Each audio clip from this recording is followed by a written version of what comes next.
Hello guys, good morning to all of you. मैं हूं अमित और आप देख रहे हैं एके इन्फो का ऑफिशियल यूट्यूब चैनल। दोस्तों, कई बार आप लोग का कमेंट मैंने पढ़ा और उसमें इलेक्ट्रॉनिक्स के कुछ कंपोनेंट्स के बारे में काफ़ी सारे कमेंट्स किए गए। तो मैंने सोचा क्यों ना किसी कंपोनेंट को लेकर के और उस पर वीडियो बनाई जाए।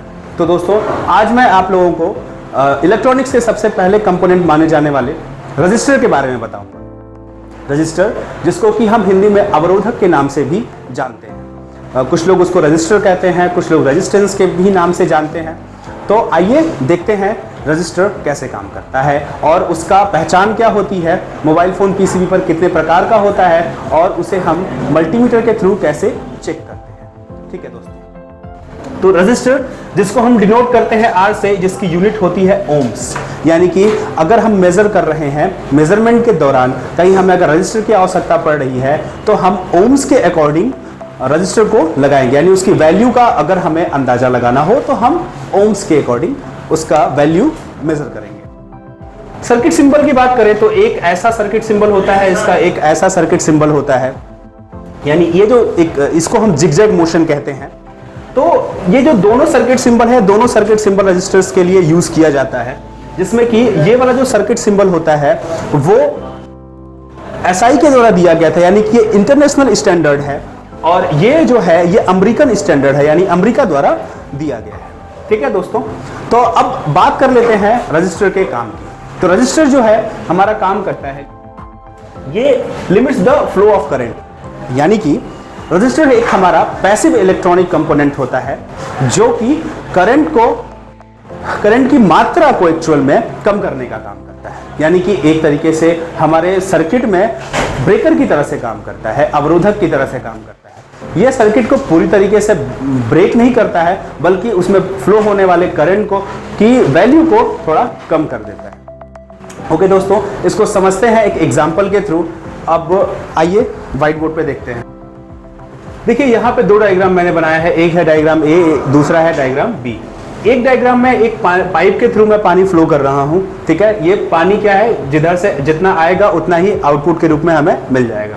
लेकिन जो पाइप बी है उसमें जब हम पानी देंगे तो जितना हम इनपुट करेंगे उतना पानी हमें आउटपुट के रूप में नहीं मिलेगा, पानी क्या हो जाएगा, कुछ कम हो जाएगा। तो हम सपोज करते हैं कि यहाँ पे एक रजिस्टर हमने लगाया हुआ है, चूंकि हमने पाइप को पुश किया है। ठीक है, यानी कि पाइप के बीच में जो पानी फ्लो हो रहा है उसमें एक अवरोधक हमने लगा दिया है, जिसकी वजह से क्या हो रहा है कि जितना हम इनपुट दे रहे हैं उतना हमें आउटपुट नहीं मिल रहा है। तो रजिस्टर भी सेम इसी तरीके से किसी भी सर्किट में काम करता है। ठीक है दोस्तों, आगे हम बढ़ते हुए तो यहाँ तक तो आपको रजिस्टर का काम आई थिंक समझ में आ गया होगा।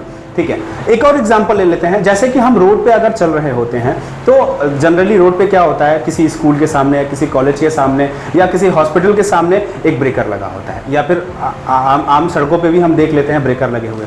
तो जब हम स्पीड में बाइक लेकर के अपनी आते हैं तो उस कंडीशन में ब्रेकर के पास क्या होता है, हमें बाइक को अपनी स्लो करना पड़ता है। तो स्लो कर दिया, यानी रोक के तो हम खड़े होते नहीं है, वहां पे क्या करते हैं, स्लो करते हैं और इजीली ब्रेकर को हम पास करते हैं। तो वहाँ ब्रेकर क्या है, वहाँ ब्रेकर हमारे लिए स्पीड ब्रेकर की तरह है। तो उसी तरीके से दोस्तों हमारा जो रजिस्टर होता है वो सर्किट में पाथ ब्रेकर की तरह से यूज़ किया जाता है, जो कि करंट की गति को कम कर देता है और जितना हमारे कंपोनेंट्स को आगे की तरफ चाहिए होता है उतना वो देता है। अब देखिए, किसी भी सर्किट में रेजिस्टेंस कितना है, इस चीज़ को जानने के लिए हमें एक फॉर्मूला का यूज़ करना पड़ता है, जिसको हम बोलते हैं ओम्स लॉ। रजिस्टर के साथ अगर हम पढ़ रहे हैं तो ओम्स लॉ के बारे में जानना बहुत ही ज़्यादा ज़रूरी है। ठीक है, तो आइए जानते हैं कि ओम्स लॉ क्या होता है। तो V is equal to I into R. ठीक है, ये होता है ओम्स लॉ। अब किसी भी रजिस्टर को पढ़ने से पहले हमें दो बातों का और ध्यान रखना पड़ता है। एक तो होता है हमारा वोल्टेज, दूसरा होता है हमारा करंट। ठीक है, तो यहां पर V का मतलब हो गया वोल्टेज और I का मतलब हो गया यहां पर करंट और R हो गया हमारा रेजिस्टेंस। अब देखिए, मैं यहां पर R के लिए रेजिस्टेंस का यूज कर रहा हूं, रजिस्टर का यूज नहीं कर रहा हूं। क्यों? क्योंकि रजिस्टर और रेजिस्टेंस में एक डिफरेंस होता है। रजिस्टर किसी भी रजिस्टर द्वारा की गई एक अवरोधक की क्षमता होती है, उसे हम रेजिस्टेंस कहते हैं, और रजिस्टर एक हमारा कंपोनेंट होता है। तो ये डिफरेंस होता है एक रजिस्टर में और एक रेजिस्टेंस में। तो यहाँ पर हम उसकी क्षमता को चेक करेंगे, इसलिए यहाँ पर R फॉर रेजिस्टेंस होगा। तो ये जो फॉर्मूला है V = I × R, इस फॉर्मूले की हेल्प से हम पहली बात तो ये फॉर्मूला बनाया गया था वोल्टेज को टेस्ट करने के लिए। बाद में इसको ओम्स लॉ भी कहा गया। ओम्स लॉ को जो दिए थे वो ओम्स नामक वैज्ञानिक थे, जो कि एक जर्मन वैज्ञानिक थे, ठीक है। उन्होंने सन 1827 ईस्वी में इस फॉर्मूले को बताया था, ठीक है। आगे चलते हैं। तो ये जो ओम्स लॉ है, इसको हम ओम्स लॉ ही पढ़ेंगे। तो ये ओम्स लॉ जो है, इस ओम्स लॉ के थ्रू हम वोल्टेज को भी जान सकते हैं, करंट यानी हमारा जो जितना एम्पियर का करंट फ्लो हो रहा है किस सर्किट में उसको भी जान सकते हैं, और साथ ही साथ रेजिस्टेंस को भी जान सकते हैं। उसके लिए हम इस फॉर्मूले को थोड़ा सा घुमाएंगे। तो अगर हमें इस फॉर्मूले के थ्रू करंट को जानना हो तो हमारा फॉर्मूला कुछ इस तरीके से हो जाएगा, यानी I = V/R। और अगर हमें इसी फॉर्मूले के थ्रू दोबारा रेजिस्टेंस चेक करना है तो R = V/I। तो ये फॉर्मूले का यूज करते हुए हम रेजिस्टेंस को भी चेक कर सकते हैं। चलिए हम इसी क्रम में ये जो है एक एग्जांपल भी देख सकते हैं। अगर मान लीजिए कोई एक सर्किट है जिसमें जो है हम 4 एम्पियर का करंट फ्लो कर रहे हैं और 2 वोल्ट उसका वोल्टेज है, तो रेजिस्टेंस कितना होगा अगर उस सर्किट में हमें जानना है, तो इस फॉर्मूले का यूज करते हुए हम वो चेक कर सकते हैं। तो जैसा कि मैंने आपको बताया कि हमारा करंट कितना है, तो 4 एम्पियर का है। एम्पियर को हम ए से डिनोट करते हैं, और हमारा जो वोल्टेज है वो है 2 वोल्ट का। तो उस क्रम में अगर हमें रेजिस्टेंस को चेक करना होगा तो सेम फॉर्मूले को यूज करते हुए हम यहाँ पर उसका रेजिस्टेंस निकाल सकते हैं। तो V यानी कि हमारा वोल्टेज और I यानी कि हमारा करंट। तो आंसर हमारा आता है 0.5 एम्पियर, 0.5 ओम, ठीक है। तो आगे भी इसी तरीके से आप चेक कर सकते हैं। अब बात आती है टाइप्स ऑफ रजिस्टर की। तो देखिए रजिस्टर जो होता है वो 2 तरीके का होता है। एक होता है फिक्स रजिस्टर और दूसरा होता है वेरिएबल रजिस्टर। चूंकि हम मोबाइल फ़ोन के बारे में बात कर रहे हैं, तो मोबाइल फ़ोन में वेरिएबल रजिस्टर्स का यूज़ किया जाता है। अब मैं आपको बताता चलता हूँ कि फिक्स रजिस्टर और वेरिएबल रजिस्टर में क्या डिफरेंस होता है। तो जो फिक्स रजिस्टर होते हैं उसकी वैल्यू चेंज नहीं की जा सकती, यानी कि उसकी वैल्यू में किसी भी प्रकार का बदलाव नहीं किया जा सकता है। 5-10% चलता है, बट उसको हम ज़्यादा ऊपर नीचे नहीं कर सकते हैं। वेरिएबल रजिस्टर में क्या खासियत होती है, तो वेरिएबल रजिस्टर्स जो हमारे होते हैं, वेरिएबल रजिस्टर्स को हम अपने हिसाब से उसकी वैल्यू को सेट कर सकते हैं, ठीक है। अब बात करते हैं कितने प्रकार के variable resistors mobile phone PCB पर पाए जाते हैं। तो मोबाइल फ़ोन पीसीबी पर 3 तरह के वेरिएबल रजिस्टर्स पाए जाते हैं। एक को बोलते हैं हम HVR, दूसरे को बोलते हैं हम LVR और तीसरे को बोलते हैं हम VDR। आइए इसको व्हाइट बोर्ड पे देख लेते हैं। तो देखिए HVR, LVR और VDR तीनों रजिस्टर्स, मैंने इनके तीनों के नाम भी लिख दिए हैं। एक होता है हाई वैल्यू रजिस्टर, दूसरा होता है लो वैल्यू रजिस्टर और तीसरा होता है वोल्टेज डिपेंडेंट रजिस्टर। ओके, तो ये जो तीनों रजिस्टर्स होते हैं इनके अलग अलग काम भी होते हैं।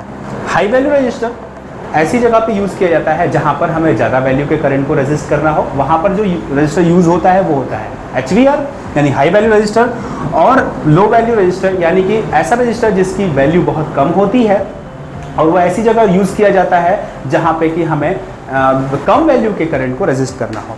इनकी वैल्यू इतनी कम होती है कि इनको हम फ्यूजेबल रजिस्टर के नाम से भी जानते हैं। फ्यूजेबल रजिस्टर यानी कि ऐसा रजिस्टर जिसको हम एज अ फ्यूज भी यूज कर सकते हैं। अब बात आती है VDR की। VDR यानी कि वोल्टेज डिपेंडेंट रजिस्टर। देखिए वोल्टेज डिपेंडेंट रजिस्टर HVR और LVR से थोड़ा सा भिन्न होता है। क्यों? क्योंकि यहाँ पे जो HVR है और LVR है ये वैल्यू के अकॉर्डिंग काम कर रहा है, लेकिन जो VDR होता है वो वैल्यू के अकॉर्डिंग काम नहीं करता, वो काम करता है वोल्टेज के अकॉर्डिंग, यानी कि वो वोल्टेज पर निर्भर रहता है और उसके हिसाब से वो रेजिस्टेंस शो करता है, ठीक है। इसके लिए हम अपने फॉर्मूले पे जाते हैं, यानी V = I × R। तो मानते हैं कि हमारा जो करंट है वो 1 एम्पियर का है। तो अगर हमने करंट को माना 1 एम्पियर, तो उस कंडीशन में हो गया V V is equal to 1 into R, यानी V is equal to R. तो इस फॉर्मूले के भी यहाँ पे हमारा VDR काम करता है, यानी कि जैसे जैसे वोल्टेज बढ़ेगा वैसे वैसे रेजिस्टेंस भी बढ़ेगा, जैसे जैसे वोल्टेज कम होगा वैसे वैसे हमारा रेजिस्टेंस भी कम होता चला जाएगा। ठीक है, तो दोस्तों जो ये HVR होता है और LVR होता है, इसकी वैल्यू फिक्स होती है, ठीक, यानी कि वैल्यू के अकॉर्डिंग इसे HVR या LVR कहा जाता है, ऐसे नहीं। तो अगर हम देखते हैं HVR के बारे में, तो इसकी जो वैल्यू जो फिक्स की गई है वो है 1 किलो ओम से एबव, यानी कि अगर कोई रजिस्टर की वैल्यू 1 किलो ओम से एबव है तो वो रजिस्टर का जो काउंटिंग होगा वो HVR में होगा। अब बात करते हैं LVR की। तो LVR की जो वैल्यू होती है वो होती है 0 से लेकर के 999 ओम, यानी कि 1000 ओम, यानी 1 किलो ओम से कम। अब चूंकि 1 किलो ओम की बात करें तो 1 किलो ओम में 1000 ओम होता है। ओके, अब इसमें हमने बोल दिया कि फ्यूजेबल रजिस्टर भी होता है, तो इसी में इसको भी हम कैटेगराइज कर लेते हैं। तो जब कोई रजिस्टर 0 से लेकर के और 50 ओम का होता है तो वो होता है फ्यूजेबल रजिस्टर, और इससे ऊपर यानी 51 से लेकर 999 ओम तक के रजिस्टर की बात की जाए तो उसे एज ए LVR यूज किया जाता है। तो ये इस तरीके से हुआ कि हमारे मोबाइल फोन में रजिस्टर कितने प्रकार का पाया जाता है, यानी 3 प्रकार। एक बार फिर से रिपीट कर देता हूँ, HVR, LVR और VDR। HVR जो कि हाई वैल्यू का होता है, यानी वहाँ पर यूज़ किया जाता है जहाँ पर ज़्यादा वैल्यू के करंट को रेजिस्ट करना हो, और LVR वहाँ पे यूज़ किया जाता है जहाँ कम वैल्यू के रजिस्टर को कम वैल्यू के करंट को रेजिस्ट करना हो, और VDR वहाँ पे यूज़ किया जाता है जहाँ पर कि वोल्टेज के अकॉर्डिंग करंट को रेजिस्ट करना हो। ओके, आगे बढ़ते हैं रियल शेप के बारे में। ओके दोस्तों, तो जैसा कि मैं आपको बताया कि रियल शेप के बारे में, तो देखिए मोबाइल फ़ोन में 3 तरह के रजिस्टर्स पाए जाते हैं रियल शेप के अकॉर्डिंग। एक होता है नॉर्मल रजिस्टर, दूसरा होता है चिप रजिस्टर, यानी जिसे हम बिग टाइप SMD रजिस्टर्स भी कहते हैं, और तीसरा होता है पैकेज रजिस्टर। ठीक है, तो मैं 1 बाय 1 आपको जो है रजिस्टर्स के बारे में समझाता हूँ। सबसे पहले नॉर्मल रजिस्टर। तो देखिए यहाँ ये एक नॉर्मल रजिस्टर है। अब नॉर्मल रजिस्टर की पहचान क्या होती है कि नॉर्मल रजिस्टर बीच में ब्लैक होता है और उसके बोथ साइड जो होता है वो सोल्डर लगा होता है। यहाँ ध्यान से मैं आपको देखिए, यहाँ पे एक रजिस्टर है, ठीक है, जिसका बीच में ब्लैक है और बोथ साइड सिल्वर हिस्सा है। वैसे ही यहाँ पे एक कंपोनेंट है जो कि रजिस्टर है नॉर्मल रजिस्टर, एक यहाँ पे नॉर्मल रजिस्टर है, एक यहाँ नॉर्मल रजिस्टर है, एक यहाँ नॉर्मल रजिस्टर है, एक यहाँ नॉर्मल रजिस्टर है, एक यहाँ है, यहाँ। तो इस टाइप के जो रजिस्टर्स होते हैं ऐसे, इसे हम बोलते हैं नॉर्मल रजिस्टर। ठीक है, ओके। तो अब हम जानते हैं दूसरा जिसको हम बोलते हैं बिग टाइप SMD रजिस्टर्स, उसके बारे में। ओके दोस्तों, तो चिप रजिस्टर यानी बिग टाइप SMD रजिस्टर्स की अगर बात की जाए तो यहाँ जहाँ मैंने अपना प्रॉब रखा हुआ है, यहाँ आप ध्यान से देखिए कि यहाँ पे एक रजिस्टर दिया हुआ है जिस पे कि 0.22 लिखा हुआ है। ठीक है, देखिए जो चिप रजिस्टर्स होते हैं उनमें क्या होता है कि वो भी ब्लैक और सिल्वर होते हैं, लेकिन साइज़ में नॉर्मल रजिस्टर से थोड़े बड़े होते हैं। अब नॉर्मल रजिस्टर्स का क्या होता है कि नॉर्मल रजिस्टर PCB पर सबसे छोटा होता है, जैसा कि अभी आपने देखा है, लेकिन ये जो चिप रजिस्टर्स होते हैं थोड़े बड़े होते हैं साइज़ में।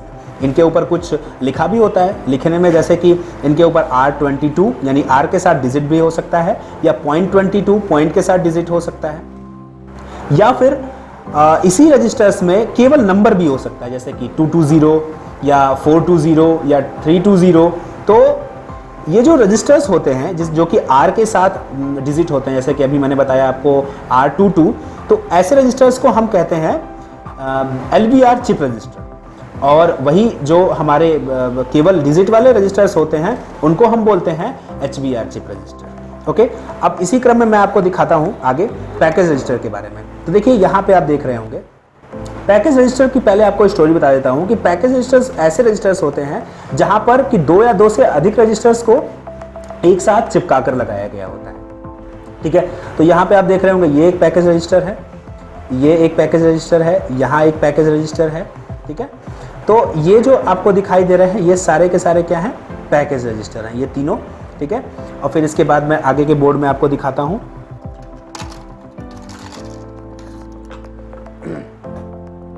देखिए यहाँ पे भी एक पैकेज रजिस्टर आपको दिखाई दे रहा होगा, यहाँ एक पैकेज रजिस्टर आपको दिखाई दे रहा होगा। फिर आते देखिए यहाँ पे ये जो रजिस्टर्स हैं ये सारे के सारे क्या हैं, पैकेज रजिस्टर हैं। अब पैकेज रजिस्टर्स जो हैं वो अभी जो हमारा स्मार्टफोन्स वगैरह आ रहे हैं या फिर हमारे चाइना के कुछ कीपैड फ़ोन्स वगैरह भी आते हैं, तो उनमें ये पैकेज रजिस्टर्स नहीं पाए जाते हैं। ठीक है, जैसे कि मैं जो दोनों आपको पैकेज रजिस्टर दिखाया हूँ, ये दोनों नोकिया मोबाइल फ़ोन का पीसीबी है जो कि काफ़ी पुराना है। ठीक है, तो ये चीज़ें आपको अभी आने वाले फ़ोन, चाहे वो आपके स्मार्टफोन्स हो या फिर जो चाइना के कीपैड वगैरह फ़ोन्स हो, उनमें आपको नहीं देखने को मिलेगा। चाहे चाइना के पुराने भी कीपैड फ़ोन्स रहेंगे, उनमें भी आपको देखने को नहीं मिलेगा। जैसे सैमसंग में आपको मिलेगा, बस ये केवल नोकिया में होता है। ठीक है, ओके, तो ये रहा आपको आपका आइडेंटिफिकेशन कि कैसे हम रजिस्टर्स को आइडेंटिफाई करते हैं। अब बात आती है टेस्टिंग की। तो देखिए, मेरे पास मल्टीमीटर भी है, मैं आपको दिखाता हूँ। देखिए, जो रजिस्टर्स होते हैं उनकी जो टेस्टिंग होती है वो होती है ओम रेंज पे। चूंकि इसकी यूनिट ओम होती है तो इसलिए इसको ओम रेंज पे चेक करते हैं। ओम रेंज में अब जब चेक करेंगे तो 200 से लेकर के 200 मेगा ओम तक कहीं पे भी इन रजिस्टर्स को चेक किया जा सकता है। चूंकि मोबाइल फ़ोन में अलग अलग टाइप्स ऑफ वैल्यू के लगे होते हैं, तो उसके हिसाब से हमें वैल्यू को ऊपर नीचे करना पड़ता है। ठीक है, अब ये जो ओम का सेगमेंट है, इसी ओम के सेगमेंट में सभी जो 200, 2 के, 20 के, 200 के या 2 मेगा ओम या 20 मेगा ओम या 200 मेगा ओम, जितनी भी रेंज दी हुई हैं, इसी पर रजिस्टर्स को हम 1 बाय 1 करके चेक करते हैं। अब मैं किसी एक रजिस्टर्स को आपको चेक करके भी दिखा देता हूं। देखिए, यहां पे एक रजिस्टर दिया हुआ है, इस रजिस्टर को मैं भी चेक करता हूं। ठीक है, तो चेक करने के लिए सबसे पहले मुझे 200 ओम की रेंज पर अपना मल्टीमीटर का रोटरी स्विच रखना पड़ेगा। ओके, यहाँ पे इसकी जो दोनों सोल्डरिंग प्रिंट्स हैं, इस पे मैं प्रॉब को रखूँगा कुछ इस तरीके से। रखा मैंने, तो अब ये वैल्यू कुछ भी शो नहीं कर रहा है, यानी कि ये रजिस्टर 200 ओम से अबव है। ओके, यहाँ पे मैंने रखा, फिर भी वैल्यू नहीं दिया। यहाँ पे मैंने रखा, अब ये जो रजिस्टर वैल्यू दे रहा है, ये दे रहा है 7.36। मैं बोथ साइड से चेक कर लेता हूँ इसको।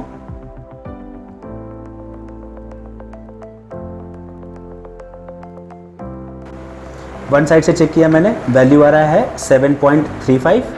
अब मैं प्रॉब को चेंज करता हूँ, प्रॉब को चेंज करके चेक करता हूँ, फिर भी आ गया वैल्यू 7.35, यानी कि ये हमारा रजिस्टर ओके कंडीशन में है। अब अगर हमें ये देखना हो कि रजिस्टर हमारा कैसा है, HVR है या LVR है, तो उस कंडीशन में हम वैल्यू पे जाएंगे। वैल्यू हमारा था 20 किलो ओम की रेंज पे। ठीक है, और 20 किलो ओम की रेंज पे इसने वैल्यू दिया 7.35, यानी 7.35 किलो ओम इसने वैल्यू दिया है। तो किलो ओम की जब बात होगी तो वैसे ही हमारा रजिस्टर क्या हो जाएगा, HVR हो जाएगा। ठीक है, ये बगल में एक और रजिस्टर है, मैं इसको भी चेक कर देता हूँ। ये रजिस्टर की जो वैल्यू है ये है 0.325, ये 2 किलो ओम की रेंज पे वैल्यू दिखा रहा है।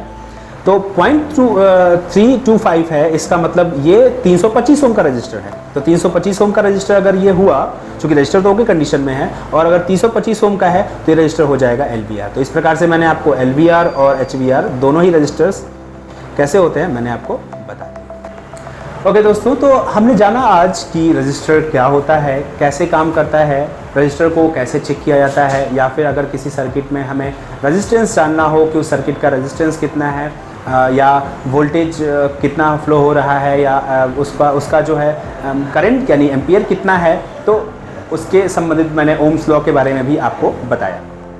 दोस्तों, अगर आपको और किसी इम्पॉर्टेंट टॉपिक के बारे में अगर डिस्कशन चाहिए आपको या फिर वीडियो चाहिए, तो आप प्लीज़ वीडियो के कमेंट सेक्शन में कमेंट कर सकते हैं। आपको अगर वीडियो आपको अच्छी लगी तो प्लीज़ लाइक करिएगा, और अगर मुझे कुछ और इम्प्रूवमेंट करनी है वीडियोज़ में तो प्लीज़ कमेंट में लिखिएगा।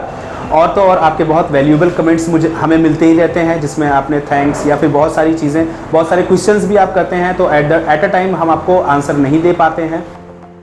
और तो और हमारा नया बैच इसी वीक स्टार्ट होने वाला है। सो फ्रेंड्स, जिन लोगों को मोबाइल, लैपटॉप या LED टीवी की रिपेयरिंग सीखनी है वो हमें कॉल कर सकते हैं। नंबर आपको स्क्रीन पे दिखाए जा रहे होंगे, फ्लैश किए जा रहे होंगे, आप हमसे बात कर सकते हैं।